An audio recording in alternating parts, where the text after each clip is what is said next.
Hola a todos, buen día. Hoy estamos con dos invitadasazos de honor. Me atrevo a decir que somos el primer podcast en México en invitar a un jugador de la NFL. ¿Cómo ves, mi Charlie? ¿Estás emocionado? Bastante, mi Rubén. Un placer estar aquí contigo el día de hoy y con nuestro invitadazo especial. Con nuestro invitado de honor. Pues bueno, sin más preámbulos, les introduzco a nuestro invitado. Es campeón de Super Bowl, three-time Pro Bowler, 14-year veteran. Empezó el 93% de 224 juegos posibles en su carrera de 14 años. Voy a cambiar inglés en este momento. Ladies and gentlemen, Antoine Bethea. How are you, Antoine? I'm doing good. How you doing? I'm fine. I'm very excited for having you here right now. Oh man, thanks for having me.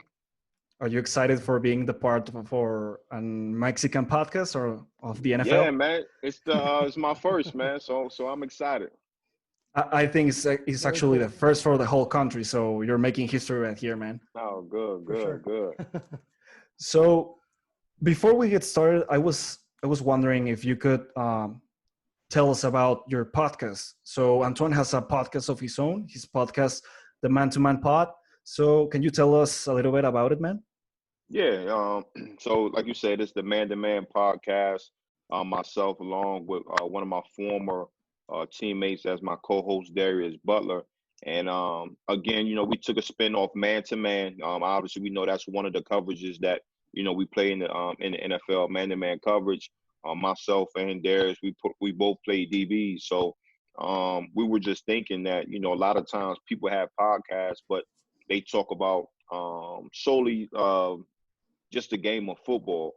But we just kind of wanted to take our niche as DBs and give it to the fans in the view of DBs. So a lot of times, you're watching a football game and you're like, why did that DB do that? What was that DB thinking? And things of that nature. So, we try to just break it down where we can give it to you in a perspective and a view of a defensive back. But again, as we spin off of man to man, we talk about things that men go through, as far as in the game, off the field, business endeavors, and as far as family men and things of that nature. So we kind of touch on a lot of things, but our niche is just teaching the game, teaching our viewers, teaching our listeners the game through the lens of a defensive back. And does that include like technicalities such as cover three plays? Because I like seeing it, but I'm not very familiar with the actual names and terms from the perspective of a defensive back. So are you guys including that as well? Yes, sir. So that's a good thing about our podcast as well. So we'll be teaching along the way. So we'll start off and we'll start teaching cover zero, and we'll have we're going to have a board up, and we'll show and really talk about the differences in the different coverages. So we'll go through the whole 9 yards as far as cover zero, all the coverages that you can think of. We'll give you terminology that the defensive backs and the defenders that we use. So again, as a listener, as a viewer, you're learning. So when you do when you do continue to watch the game, and when you hear these terminologies or you hear these different type of coverages, you're not gonna be a pro on it, but you will have some knowledge as far as, okay, I know what they're talking about. Oh, okay, that's nice. That just sounds so cool to me, Antoine, because as a normal regular fan, we're not used to seeing the plays and situations through the lens of defensive backs. So it just sounds like such an interesting concept to me, and it for sure is going to work because it's such an interesting take from the normal looks that we get, which normally come from the offensive side of the ball, right? So I think it's just such an interesting take, and good luck to you guys. I'm sure it's going to do great. Thank you, man. I appreciate that. Thank you.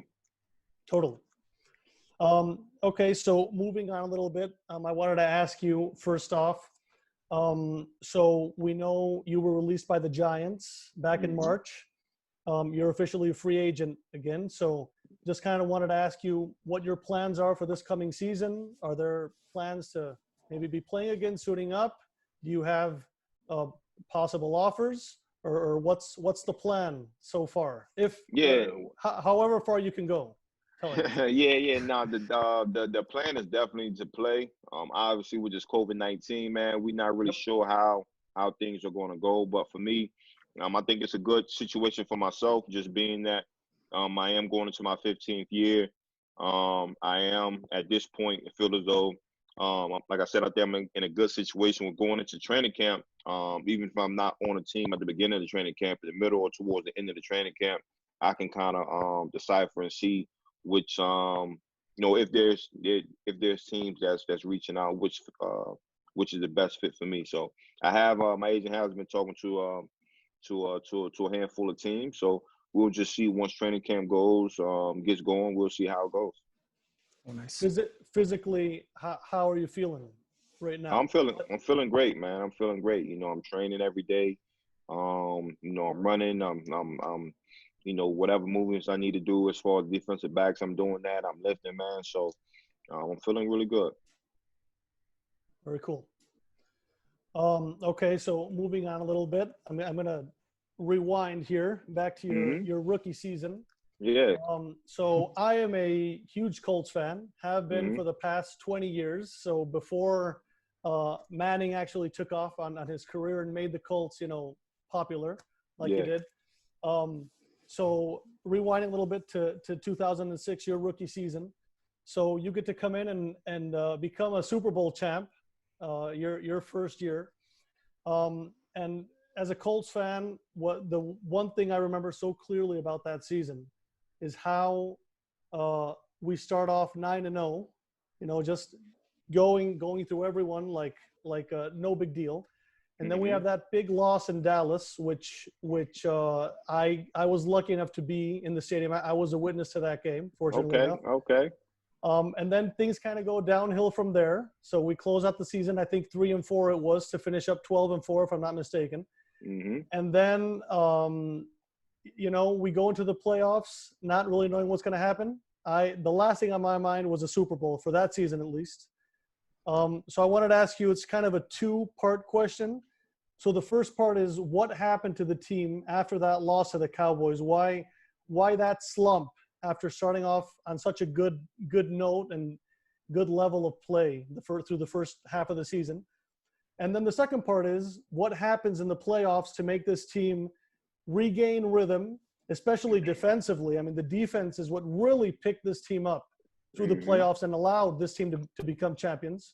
Yeah. And what happened there? So why the slump? And then second part is, how did you guys pick it back up again? Man, it's a great question. So we always laugh and joke, with some of the guys that I'm still in contact with from that Super Bowl team. So that Friday before we left to go to Dallas, this was November, right? November. So around this time, Cato June and Reggie Wayne's birthday fell around the same time. So they threw a birthday party that Friday. And till this day, it's like we talk about it. And even, after that loss and after we won the Super Bowl, the guy said, Dallas Cowboys didn't beat us. It was the party that Cato and Reggie Wayne threw is what beat us, right? So it's a joke, but again, that's something that we always laugh and joke about. But I would say, playing 16 games it's tough. It doesn't sound like a lot, but playing 16 games is tough. And to be able to come out and play at a high level each and every week is extremely tough. And like you say, coming out a hot start, 9-0, we're getting everybody best shot. No excuses, because we're expecting that. But it was just one of them things where we kind of hit a low, not really a low point, but just a bump in the road where we really weren't clicking on all cylinders like we were the first half of the season. Granted, I think we finished 12-4. Yep. And I want to say that year, who won the AFC South? Was it? We did. We did. Okay, cool, Yeah. cool.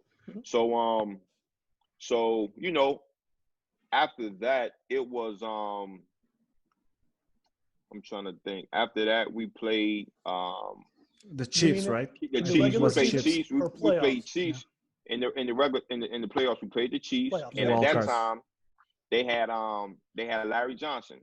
Yeah. They had Larry Johnson, and he had a great season that year. And obviously, our run defense at that year wasn't the greatest. It Right. wasn't the greatest, and obviously we was hearing a lot of the talks as far as like Peyton and the offense was carrying us. We was able to get a Not huge we was able to get a huge part of our defense back in the playoffs, Bob Sanders. So that Right. was obviously big for us. But we heard all the talks as far as Larry Johnson and Chiefs was going to run all over us, and we used that as motivation. So we came out, man. I think he probably had like 39 yards, 33 yards or something that game.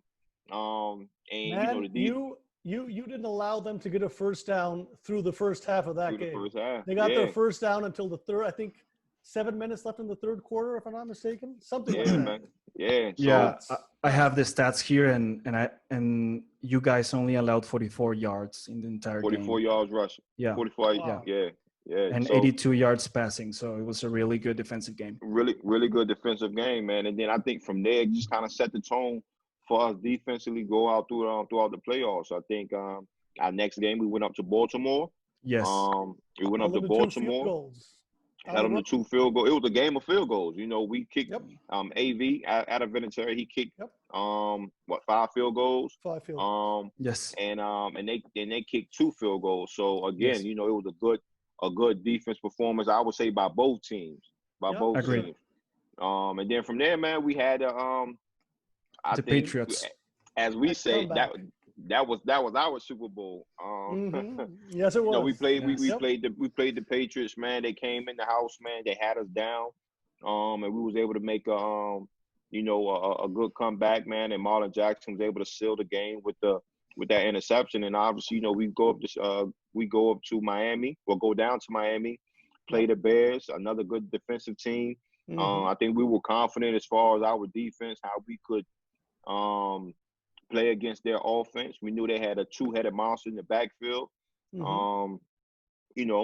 had Rex Grossman. Yes. And Cedric Benson was there, right? As Cedric well. Benson and Thomas Jones. Yeah, Cedric Benson Yes. and Thomas Jones. So we was confident that, if we held up in the run game, we was confident that Rex Grossman wouldn't beat us with his arm. Yeah, And for sure. and we were solid, Nice. For sure. Yeah, Rex Grossman didn't have a great year throwing. I think Nah. it was mostly the Bears defense that carried It them was that season. So Yeah. for sure, you got that totally right. If you guys could hold the run, they probably weren't going to do anything throwing. Yeah. For sure. I think the biggest thing was, like you said, their defense, their run game and special teams. Obviously they had Devin Hester Yep. was a Oh, monster. sure. Devin Hester. Opening And then, touchdown. opening touchdown, opening Yes. the game. So Oh yeah. so yeah, that was our main concern. Oh, nice. And I remember that was actually my first Super Bowl I watched, and I was just impressed with the weather. It was so bad, and how you guys like pulled through it and had a very good game. And like you said, defensively, you guys made a statement, and it was really nice to see you guys win the game after all that Yeah. effort and going through that bad weather. Yeah. So, Antoine, I'm going to ask you something more specifically on your point of view as a defensive back. Yeah. Right now in the league, I'm just going to take out, for the sake of the argument, Patrick Mahomes as the best quarterback, in my opinion. I'm not sure if you would agree with me, but having faced so many quarterbacks right now, who would you believe is your like top 3 best quarterbacks from a defensive back standpoint of view? Like, which ones you say like, man, these guys always make me have the tougher time because of how good they are? I would say in that instance, as a DB and just as a defender in general, I would say Patrick Mahomes. I would say Lamar Jackson. And I would say Russell Wilson. So obviously all those three quarterbacks have something in common, and it's just they're um Mobile. mobile. They can run, they can beat you with their legs, and they can beat you with your arm. Not to take anything away from Tom Brady, Aaron Rodgers, or Drew Brees or any of those guys, but when you play guys that have attributes like those guys do, it just changes your defensive game Yeah. plan. You have so much that you have to really um, look into. Your defensive line, their rush has to be on point every snap. You know what I'm saying? They have Okay. to be on point every snap. At times, the defenders on the back end, the defensive backs, we have to guard a little longer just because they are mobile. They are elusive, where they can Yes. take more time as far as the play. So when you're defending against those type of quarterbacks, man, it makes you work a little bit tougher throughout the week.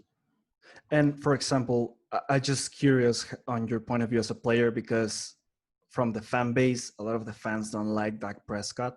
I'm a Cowboys fan, so I was wondering your opinion of him as a quarterback, especially since you played in the Giants with the Giants last year. So, what are your thoughts about Dak Prescott? Yeah, Prescott is a good quarterback. A good quarterback. I think he's top half of the league as far as quarterbacks. I would probably put him. I won't put him top five. Top 10 will probably be tough, but he's a good quarterback. He's Okay. a good quarterback. He's a good quarterback for obviously he's with the Dallas Cowboys, so what he does there um is what that team needs. I think you put anybody else in that system, they might be successful, they might not be, but Yeah. that Prescott, man, I appreciate his game. I respect his game, and he's a good QB. Okay. Do you think he can lead the Cowboys? Do you think he can take them all the way? Yeah, I do. I think they have the pieces. They have a quarterback, they have a running back, a great offensive line. They have some weapons. They got a young receiver in the draft this year, and the defense is improving. I know missed they're gonna miss a big part, big corner, Byron Jones. He's Yes. in Miami, free agency, but um, they have a solid team. They just got to get it together and get it right, and make a run Agreed. for it. Agreed. For sure. Okay, and staying on topic a little bit about what your opinion is about certain positions. So throughout the course of your career, this is something we're very interested in hearing from you. Who's the Hmm. best safety you've played alongside throughout your 14-year career so far? Bob Sanders. I was hoping you'd say that. Yeah, Is, Bob is, Sanders. is there any chance you could explain a little bit? That was the next part of the question. Like, what was it like, first of all, having Bob Sanders, in your rookie season beside you, being able to learn from him, and what was he like? Because when he was on the field, he was An dynamite, animal. man. Yes. Yeah, like you said, it was like a Tasmanian devil out there, man. And Yep. it was crazy just being that, Bob was 2 years ahead of me. So, in college, you as a safety, you watch the game on Sunday, and you look at the other safeties and just what they're doing, how they impacted the game, and he impacted the game in so many levels. So when I was drafted to the Colts and being able to be alongside him and Mike Doss, who was another Yep. a great safety as well. Just being able to watch Bob and just the way how he did it, it just kind of came to my mind like, okay, I'm not gonna be able to do it how he does it. It was certain things that he did on the field that I'm like, okay, I'm a good player in myself, but he just has something different, man. And it was just the fear factor that he kind of put in guys, um, just the speed of the game, how he played. It was just everything, man. And it was crazy where offenses, all the quarterbacks, the offensive coordinators had to account for where number 21 was at all times. And Yes. Sure. just watching film and the way he would meet linemen and the way he would punish linemen, and how running backs will come in the hole and they would tense up and they would fold up when they seen Oh him, yeah, man. So it was just that for fear sure. factor, man. It was crazy. Like he couldn't play in the league right now just the way how the rules are and things that you can't do. He was really a missile out there. And just to follow up on what you said just now about how hard he could hit, do you think that's the reason why he was injured so much throughout his career?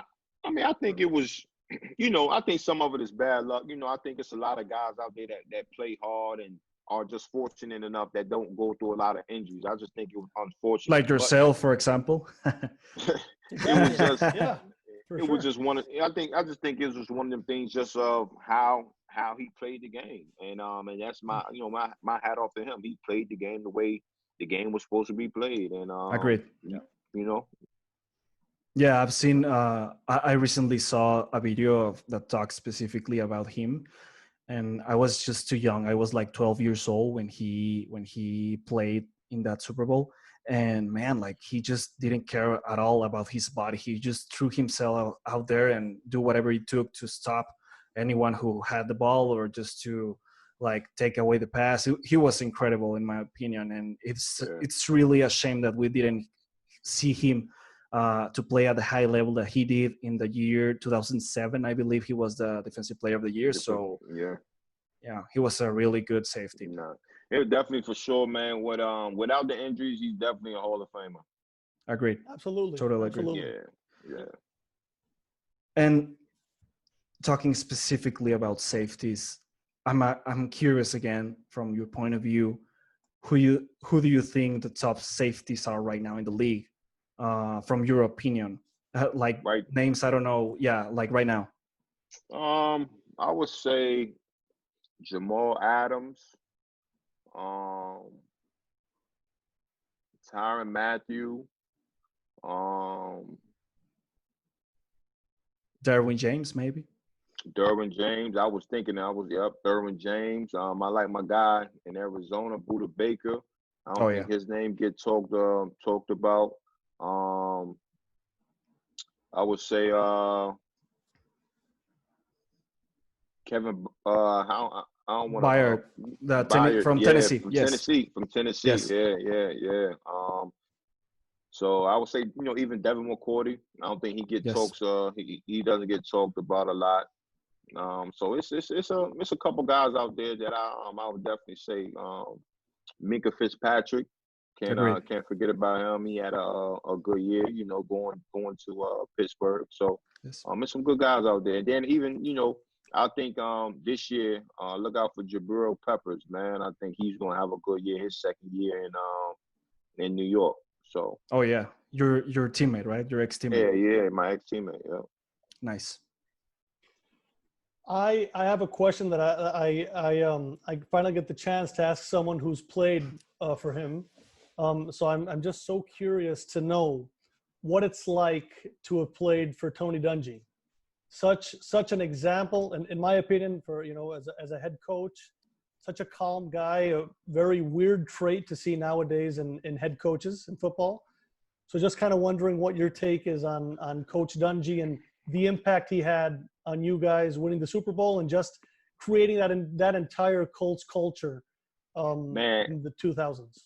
I was spoiled, man. I was spoiled coming into the league, man. I think I don't know if it definitely was a good thing, but it was just crazy, man. Like you say, like coming into an organization, like the Colts, starting off with Jim Irsay, the owner, then the president Bill Polian, and then head coach Tony Dungy.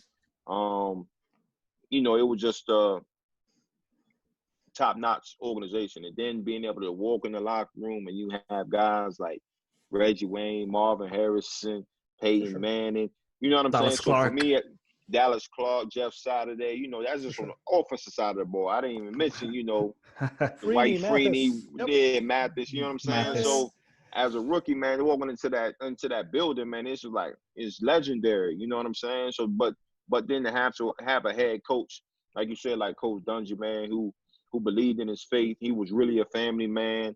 And I think the difference that I've seen in him among other coaches, not saying other coaches don't do it, but, whatever Coach Dungy taught, he walked it. And it was 100%. So if he was saying that, we're family. I'm a family man. This, that, and the third. He preached it where, we seen his kids walking around the building. So it just wasn't lip service, and it was crazy. Just that when he spoke, as mild mannered as he was, everybody listened. Everybody shut up. Yes. Everybody listened. It was only a handful of times I can say I kind of seen him raise his voice. So that just goes to show how much respect everybody in the locker room had for him. Again, like I said, everything that he talked, man, he walked it, and For sure. definitely was a blessing to be able to walk into, come into the league and have that type of leadership. Yeah, I just can't imagine how you felt that rookie year, because it was your first year in the league. You started for the team. I believe Tony Dungy was the first Afro-American coach to win the Super Bowl, having Bob Sanders as your partner in the playoffs. I believe you also had 2 interceptions in the playoffs that year as well. So, it's just, to me, sounds like a Cinderella story. Man, you just got to the league. It must be really, really crazy. Yeah, man, it was like you said it, man. It was crazy. My rookie year, starting off 9-0. Coming from a small school, we go to the playoffs. I had a pick in the first postseason game. I had a pick in the second postseason game. I dropped one in the Super Bowl, and it was just that was February. It was raining that day, man. So it's not your fault. Don't worry about it. But it was just I would say 10 months ago I was in college, and now I'm about to be a Super Bowl champ. Wow. So it was it's crazy. It was a moment to remember, man. And really, like I said, I was spoiled. I was like, my rookie year, I'm a Super Bowl champ. I'm gonna get 3 or 4 of these. This is easy. For this sure. is easy. Oh yeah. But definitely, man, it was a good time. And just following up quickly on what you commented about Coach Dungy, what changed so much following the 2011 season, when, like you said, Bill Polian, Jim Caldwell had been the coach for 3 years at that point, but he was kind of Tony Dungy school type coach, right? So same kind of attitude, same approach to the game, in my opinion. So what changes so drastically from that when they let everyone go, and then they bring, I think it's Ryan Grigson comes in as general manager, and Coach Pagano, who I think is also a great example as well. But what changes, what differences can you point out from that previous administration that had been so successful? I think it's a lot of things, and then a lot of things that I probably didn't see behind the scenes. But as far as, when you have a culture, you have a culture, you build around that culture. So in my opinion, I feel as though they came in into a good situation. Obviously you had to, plug and play, as far as, Peyton leaving, but then, you got Andrew Luck. For sure. So it's, I'm not saying that's a wash, but hey, that's thinking about Andrew Luck was at that time being one of the top quarterbacks for the next few years. Yes. So really you just had to plug and play. But again, when you bring a new regime in and they kind of want to put their stamp and have their touch on the organization, I respect that. I mean, that's your choice. But again, like I said, if you have a culture and you realize that culture is working, don't mess with it too much. So I just feel as though that's kind of my opinion as far as what I know.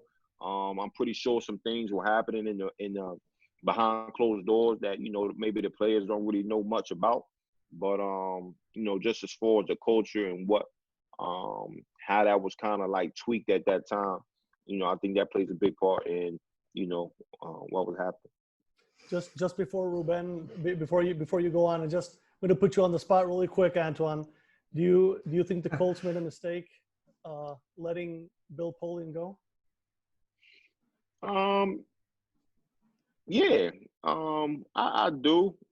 Just because I just feel as though he had a well-oiled machine. He had a well-oiled machine. Don't mess with it. If you got somebody that's driving this machine, he's been driving this machine for for years. He knows what's good about it. He knows what's bad about it. Like just leave it alone. But again, who am I? Who am I? Yeah. So I was wondering, like all over your career, you played, I believe, 209 games without counting playoffs.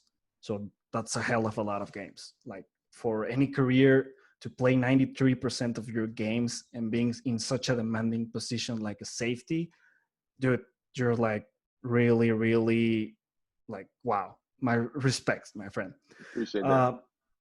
I was wondering in your career, two questions. The first one, which is the most memorable game aside from the Super Bowl, maybe like the playoffs, that you remember the most? Like, damn, like this game, I don't know which game is the first that comes to mind? It's what, when you say that, it was really like three games that came to mind. One was my very first game, regular season game. They call it the Manning Bowl. We played in New York. So that was my first regular season starting game. That was one. Another one was I think it was 2013 or 14 when we played Kansas City in the playoffs and we came back. And won. That was a great game. But then another one was I forgot what year. It might have been 06. We played in Miami. It was this was when they just the Wildcat came out. They had Ronnie Brown, Ricky Williams, and Pat Osafa White, right, Polite. as well. I don't think Pat White wasn't. I don't think Pat White was there at the time, but it was Osafa Polite. Okay. And I think the fullback. The fullback. I think our offense had the ball for maybe 12 minutes that game. Okay. Yeah, exactly. That's the same thing we were saying. Like they were killing us with the Wildcat, and our offense had the ball limited times, and it was just one of them things that defended. Like you see Ricky Williams back there, you see Ronnie Brown. It was like, man, here they come again. But it was one of them games where we won, and you look at the stat sheet and ask yourself, like, how did that happen? How did that happen? Like, no way we're supposed to win that game. So, but those three games are kind of like the games that kind of come to mind. Obviously I can say the second Super Bowl when we lost to New Orleans. That comes to mind, not for good reasons, but but again, that's a game that comes to mind as well. And my other question is, which is, you probably played in all the stadiums across the league, which is, in your opinion, the hardest to play in? Because I've heard like Kansas is really hard, Seattle is really hard. Yeah. Yep, you knocked them out. You knocked them out the ballpark right there. Kansas City. How about New Orleans? New Orleans is good. Pittsburgh is a good stadium too, man. When they get it rolling, they got them terrible towels. But I would say a lot of, like, even when we used to play in Tennessee, man, that crowd. I mean, in my career as coach, we used to beat up on them a little bit. I think our record was we probably lost to them probably like twice. But just having that divisional rivalry game, man, it was just something special about it.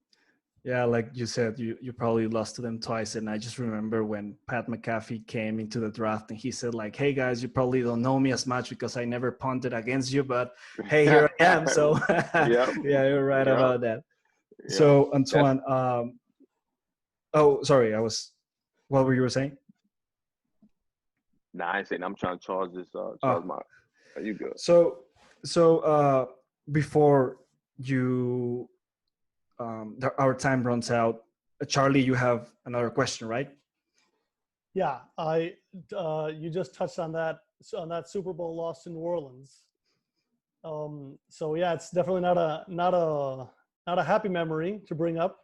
Mm-hmm. But I gotta ask you, what's the main difference from those two Super Bowls? What do you think defined? Because halfway through, it was looking good in that 2009 Super Bowl as well. So what difference can you find between both second halves. How did we keep it together in 06 and not in 09? Man, 06, man, we stuck to the game plan. What was working for us, we stuck to it. 09, we went away from it. Was it that onside kick?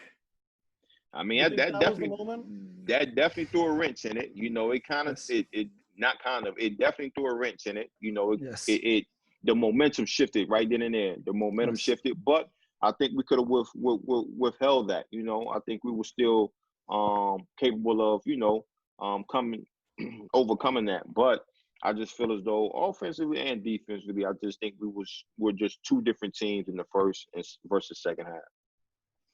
Yeah, I remember that game, and it was crazy. Like, I never expected to see an onside kick in the halftime, like after the halftime of the Super Bowl. So I just can't imagine how you guys felt that way, like in that moment. It was a great call by them. You know, the gutsy call. It's the gutsy call. Last game of the year, what we got to lose? Yeah. Like, let's try. So You're right. It paid off for him. You're right. Absolutely. Full credit to Sean Payton and those guys. Sean Payton, for sure. yeah, for sure. For sure. So I don't know if you, Charlie, have another question for Antoine. No, that's it. I'm just so, I feel so honored to have been able to meet you, man. And Yeah, me too.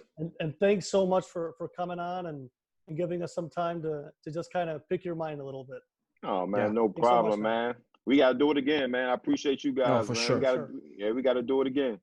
For sure. Like I've said, you probably are the first NFL player to ever be on a Mexican podcast for football. So it's a pretty big deal for us as well, man. So we're honored, like Charlie said, that you took the time to be here, and we most definitely will invite you again. And if you have time, we'll be honored to have you again. So before we go, you guys, do you want to share your social media, share your podcast? Where can like the Mexican people find you, man? I don't know why you like your social media. Yeah, my social media, man, is Twitter and Instagram is abethea41. Okay. I think that's easy enough. abethea41.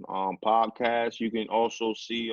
You can find on Twitter and Instagram at the Man to Man Pod, and it's MANTOMANPOD. And